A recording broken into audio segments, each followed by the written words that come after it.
Rage isn't a personality flaw.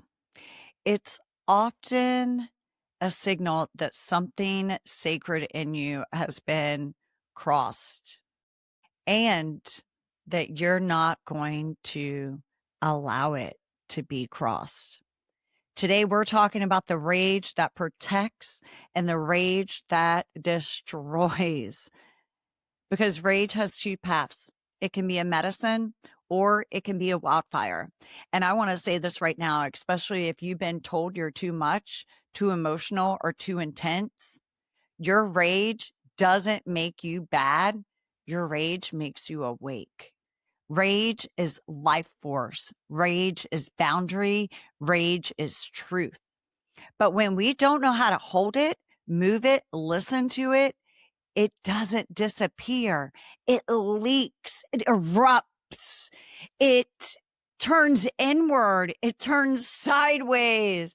So this episode is an invitation to something different, not to get rid of rage, but to lead it.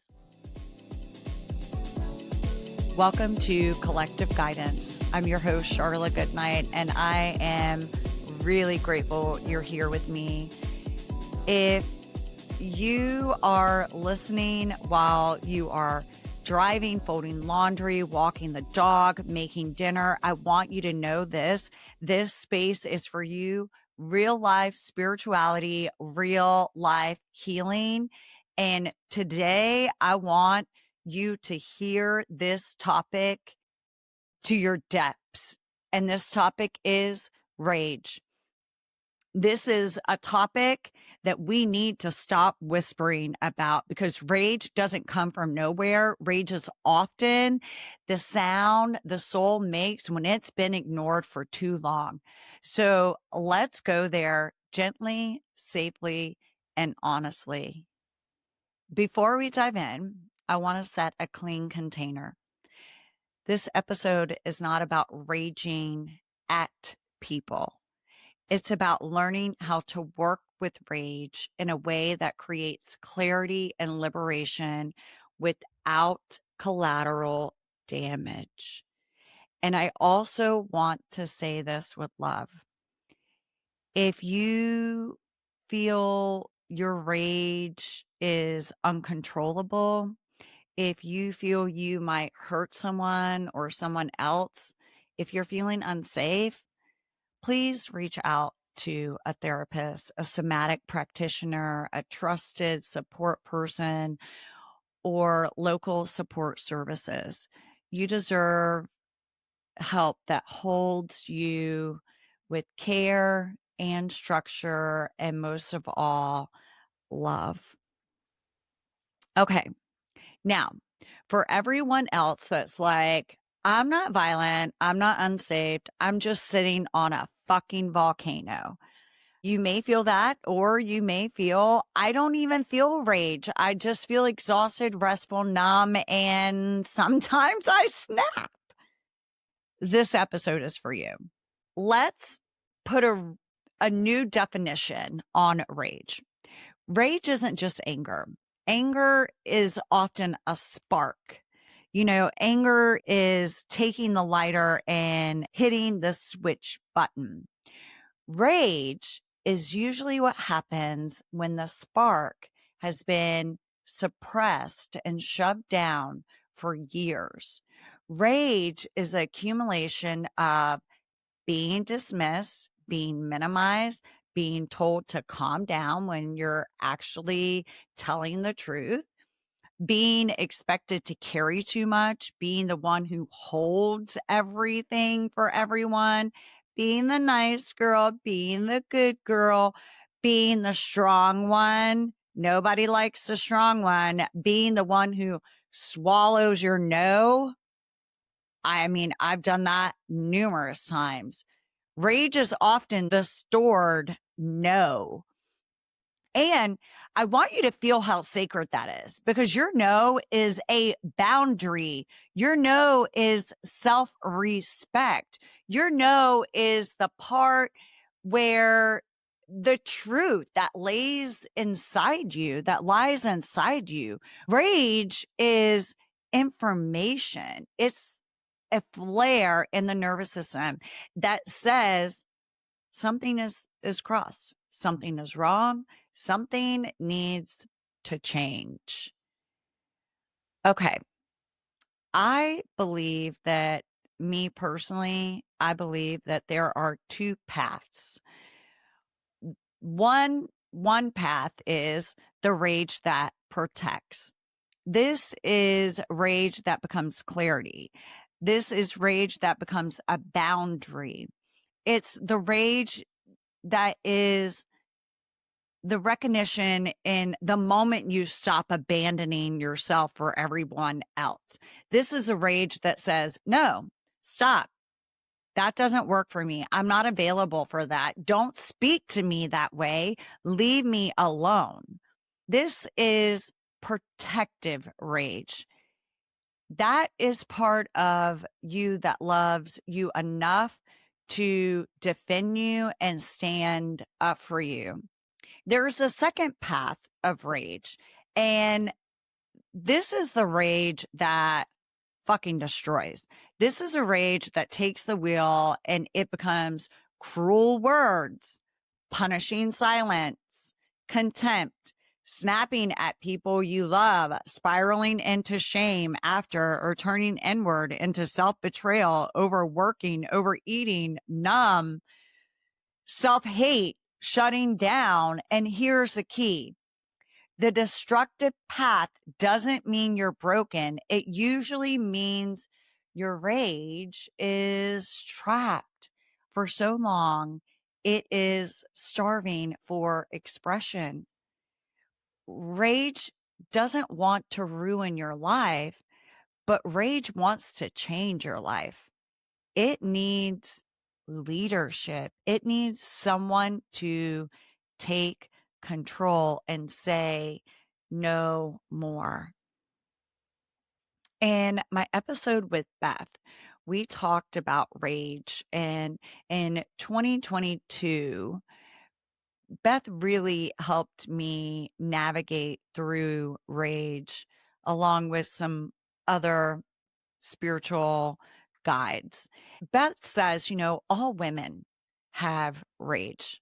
We have this built up rage because we have been trained, conditioned for centuries to be digestible, to make other people comfortable, to stay pleasant, to soften the truth, to smile through discomfort, to be understanding, to be the bigger person, to be grateful.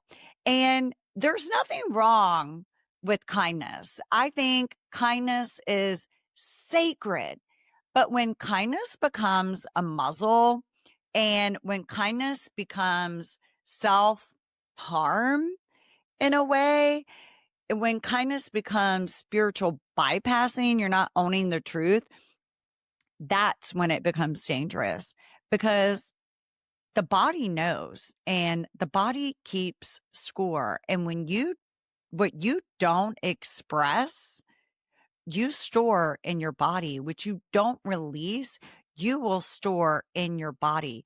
So many women aren't walking around angry in the obvious ways. They're walking around with burnout, resentment, chronic fatigue, anxiety, tension in the jaw, tightness in the throat because they're not speaking their truth, pain in the hips. The hips is where we store a lot of stress. They're not sleeping very well. They have racing thoughts. And this is what I call quiet rage. And that quiet rage can come out sideways. You know what I want to say to that is, of course you're angry. Of course you're angry when you've been carrying more than you were meant to carry. Of course you're angry when you've been dismissed in medical settings. Of course you're angry when you've been told to be less, need less, take less space. Of course you're angry when you've watched less qualified people get ahead while you've overfunctioned to survive. That anger is not a character defect. It's a wake up call. It's a notice to you. It is the alarm going off. I want to share something personal. I've had seasons where I felt such rage in my body, like heat that had nowhere to go. And I remember working with my friend Beth, who is an energy healer and modern medicine woman. And I asked her because I genuinely thought something was wrong with me. I asked her, how do I get rid of this rage? And she said something I will never forget. She said, why do you want to get rid of your rage? It's not about getting rid of it. It's about transforming it. And that question changed everything because what if your rage isn't your enemy? What if rage is your power waiting to be guided? Hear that. What if your rage is your power waiting to be guided? One of the ways that I like to use my rage is in my workouts. I love to move my energy and allow it to help me in my workouts and push me stronger. And then I notice that once I work out, I'm more clear minded and I can even transform that rage into something creative. So let's get practical. Rage lives in the body and it shows up in ways you may not label as rage at all. These are some common signs: jaw clenching, teeth grinding, throat tightness, like you can't say what you want to say, chest pressure, tight shoulders, heat in the belly. Believe it or not, heat in the belly is definitely one of them. PMS, where you literally feel like you want to burn the fucking world down, migraines, headaches, insomnia, snapping over little things, being irritated by literally everyone's existence, or feeling totally numb and flat because shutdown is rage turned inward. And if you're listening and you're like, I don't rage, I don't scream, I don't get angry, I want you to ask yourself gently, where did it go? Rage is a natural human emotion. Now, it is on the lower frequency, but we all have it and we get to use it as a power and transform it for higher good. Because if you're not acknowledging it, it doesn't just evaporate.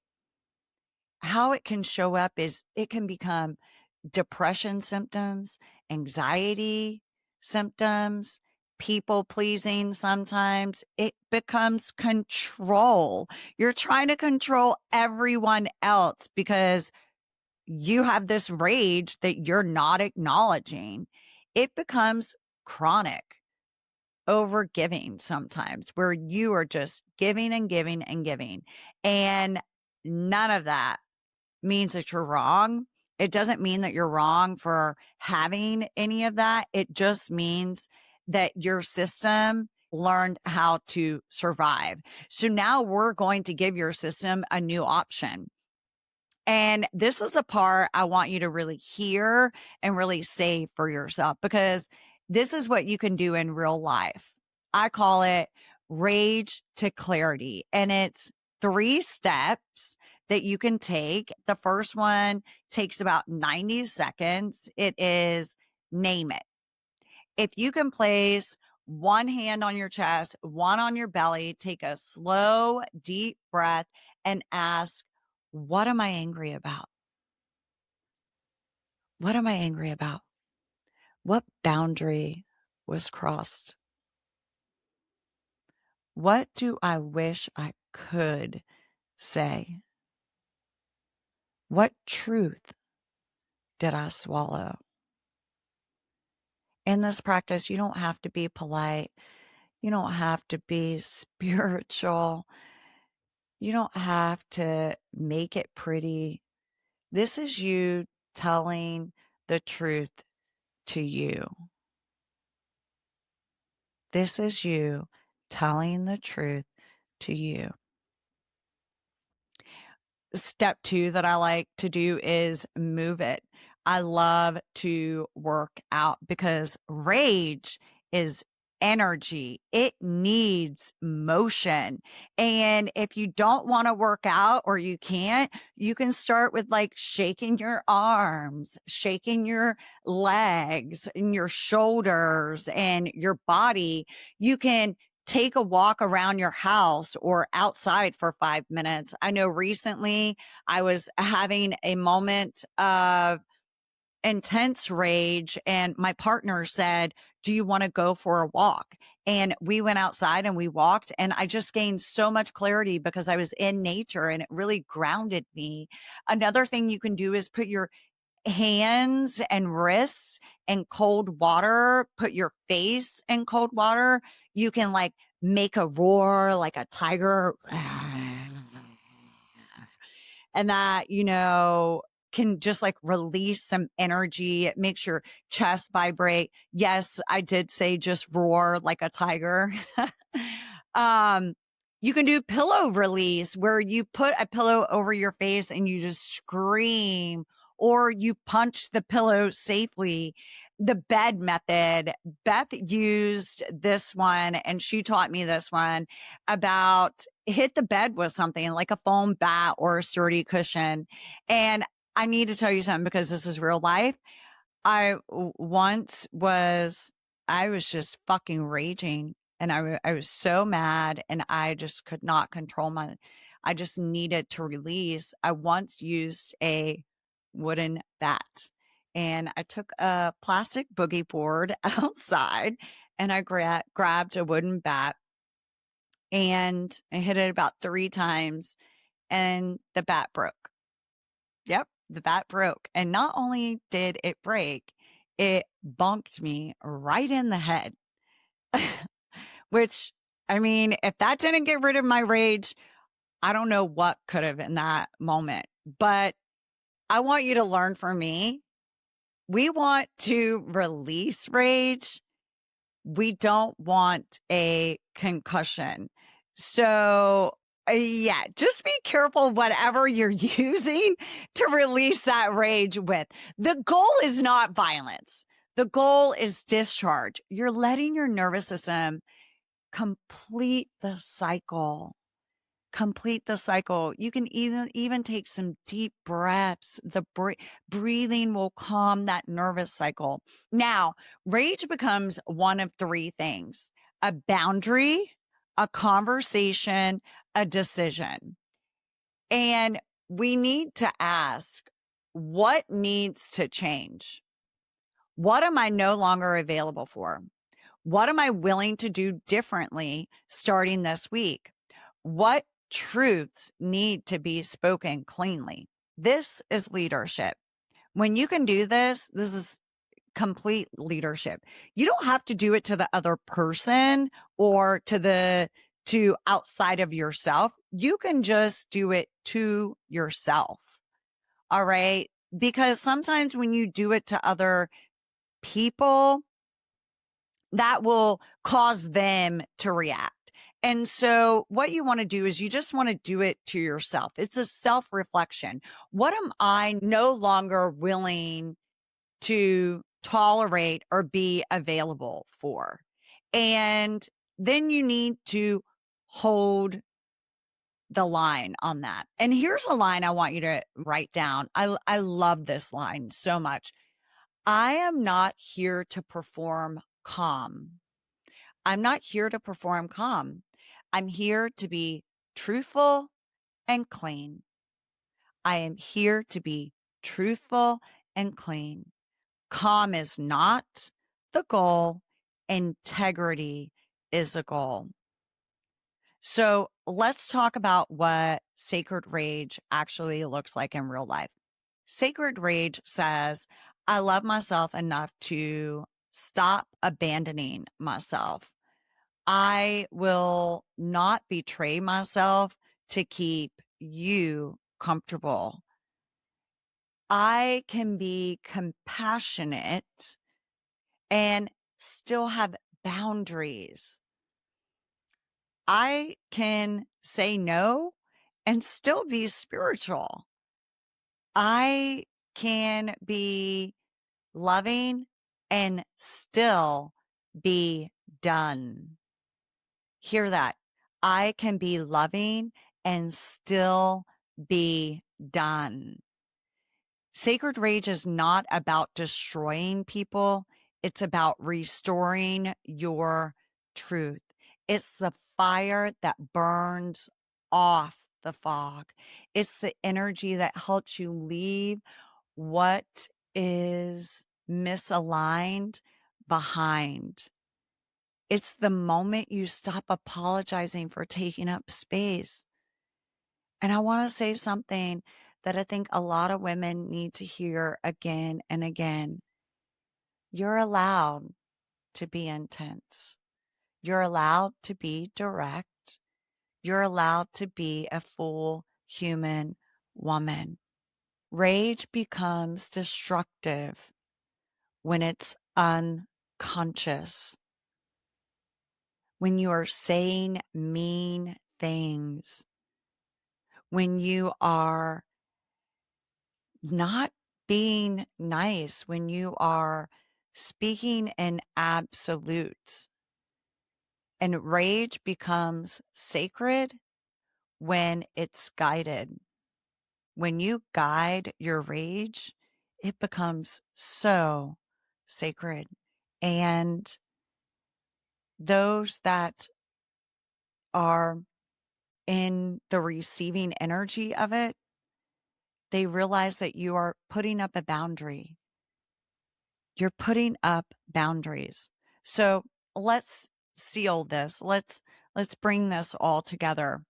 If you can, take a deep breath with me. Hand on your heart, hand on your belly, and repeat quietly. Rage, show me your protecting. Show me the boundary. Show me the truth. Rage, show me what you are protecting. Rage, show me the boundary. Rage, show me the truth. Take 3 deep breaths. And if you got something clear today, one boundary, one conversation, one decision, honor that. That's your soul coming back online. That's your soul saying, I'm here. And we're going to transform this rage into good. Thank you so much for joining me on this episode. I know that we will probably have another conversation about rage at some point. I know that rage is something that lives inside of all of us. And if we can transform it into a more productive way instead of a harmful, decisive, pushing away manner, that it can be used for good. If this episode resonated, I'd love for you to hit the follow button, leave a review, or share it with a woman who's been trying to be nice while carrying the weight of the world. And don't get me wrong, kindness is such a beautiful thing, but also we need to have truth. Otherwise, it builds up. And if you want to, send me a message on Instagram at Collective Guidance and tell me, what did your rage teach you? Because your rage is not random. It's intelligence. It's love. It's part of you that knows you were made more than you are, and you were made to thrive in life. I am sending you so much love, remembrance, and joy, patience, and connection to your soul self. Thank you so much. And I will see you next time on Collective Guidance.